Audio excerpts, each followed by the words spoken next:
आमर प्रस्तुति बैठक है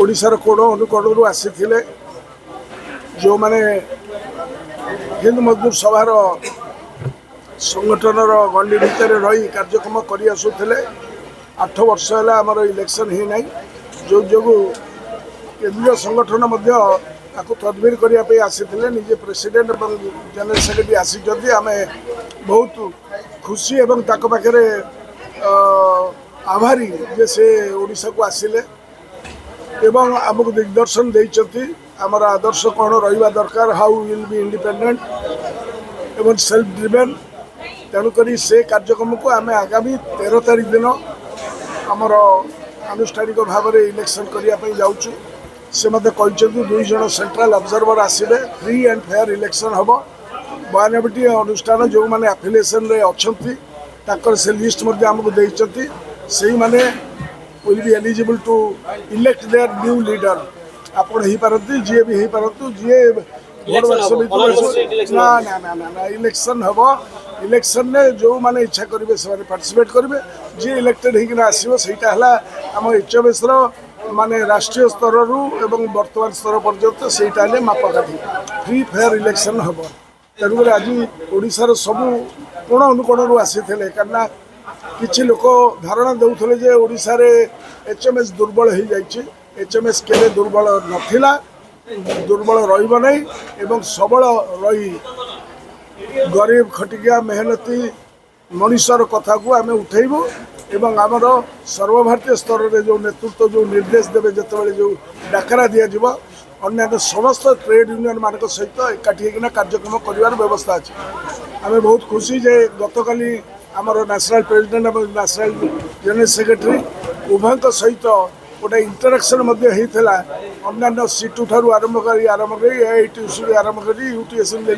अन्य जो 5 बड़ बड़ संगठन जो माने सेंट्रल ट्रेड यूनियन मेंबर्स अच्छा जो माने प्रेसिडेंट सेक्रेटरी अच्छा पदाधिकारी से आसी घंटाभर आलोचना होता तेणुक कौ बाटर जो बर्तमान दुर्दशा बर्तमान देश को घारी टंकार मूल्य 95 टकर कमुना डॉलर तुलन सी गोटे दुर्गति एवं आमर टोटाल इकोनॉमिक सिचुएशन माने डमाडोल हो जाए बेकारी समस्या भारत वर्ष के 50 वर्ष भितर देखा दे नथिला एवं आर्थिक दुर्गति सहित बेकारी लाचारी बेबसी भारत वर्ष बहुत उच्च रही सामना कर एचएमएस गरीब लोगों कथा कह एचएमएस इसमें निर्णय ये लिया गया है कि जो अभी हमारी 29 जुलाई को दिल्ली में 10 मजदूर संगठन और किसानों की 550 यूनियन ने मिलकर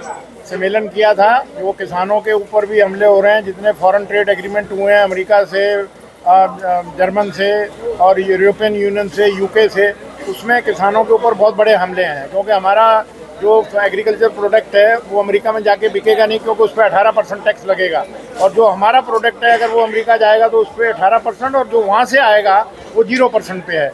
वहाँ के किसान को 90% सब्सिडी देता है अमेरिका जो है। दूसरे जितने भी डेवलप्ड कंट्रीज़ हैं वो किसानी करने के लिए 90% गवर्नमेंट की तरफ से मदद करते हैं।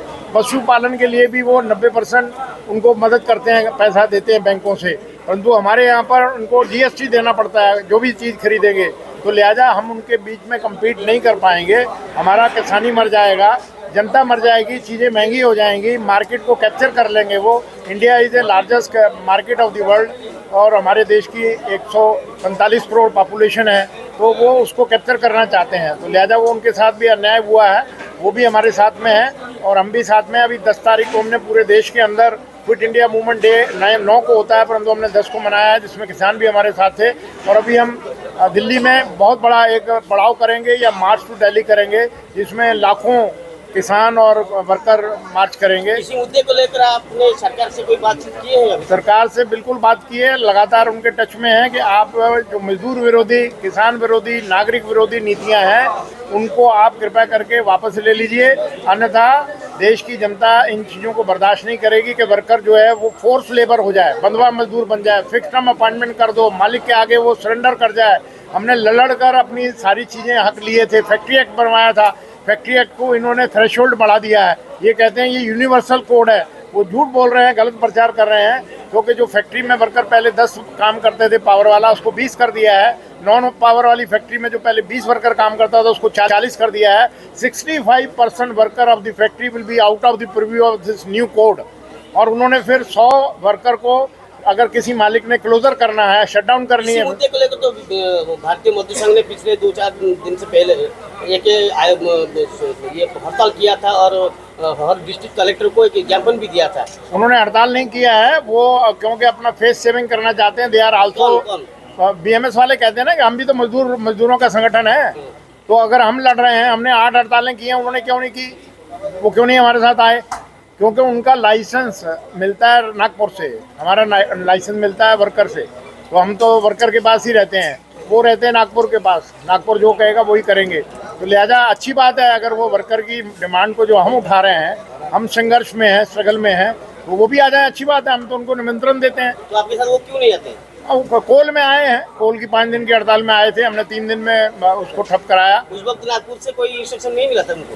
वो मिलता है, परंतु वहाँ पर अगर जहाँ पर एक जगह पर कोल माइन में हजारों वर्कर काम करते हैं, वहाँ पर 5 आदमी अगर काम पे जाएंगे तो उनको शर्म नहीं आएगी। वो कॉलोनी में रहेंगे नहीं, वहाँ पर उनके बच्चों को लोग ताने नहीं मारेंगे कि हमारा बाप तो लड़ रहा है और आप जो हैं वो सरकार की दलाली कर रहे हैं।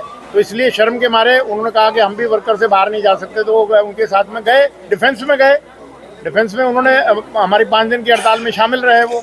तो जहाँ वो शामिल है हम उनका स्वागत करते हैं। अभी भी हम कोल के अंदर रजिस्ट्रेशन करने वाले हैं क्योंकि उनका वेज एग्रीमेंट ड्यू है, जो 1 जुलाई से ड्यू हो गया है। तो वो हमारे साथ हैं, वो कह रहे हैं हम आपके साथ में रहेंगे। तो आगे भी उड़ीसा को संगठन के सशक्त करने के लिए क्या प्लान है आपका? हमारा यहाँ पर इलेक्शन ओवर ड्यू था, 18 में हुआ था। हमारे सारे सीनियर लीडर जो हैं वो एज की वजह से उनकी डेथ हो गई हैं। चाहे वो हमारा राजेंद्र सिंघा था, चाहे उससे पहले जोगिंदर त्रिपाठी थे, चाहे केसी पात्रा थे। अब ये सीनियर मोस्ट बचे हैं, ये इलेक्टेड वाइस वर्किंग प्रेसिडेंट हैं। तो हमारे को वर्कर के पास जाने के लिए तो इन्हीं के थ्रू जाएंगे ना। हम एफिलिएशन देते हैं। हमारा 92 यूनियन यहाँ पर बड़ी यूनियन उड़ीसा की एफिलेटेड हैं। हम नंबर 2 पर हैं उड़ीसा के अंदर जो है। तो राजा जी के कंधे पर अभी उड़ीसा का संगठन है? ये वर्कर के ऊपर है। ये तो सिर्फ उनको लीड करेंगे, उनको गाइड करेंगे और बक्सा रख देंगे। जिसको वर्कर हमारा एफिलेट जो एफिलेशन फीस देगा, एलिजिबल फॉर वोट है, वो वोट डालेगा। जिसको वो चुनेगा वो नेता रहेगा उड़ीसा के अंदर HMS का। Thank you.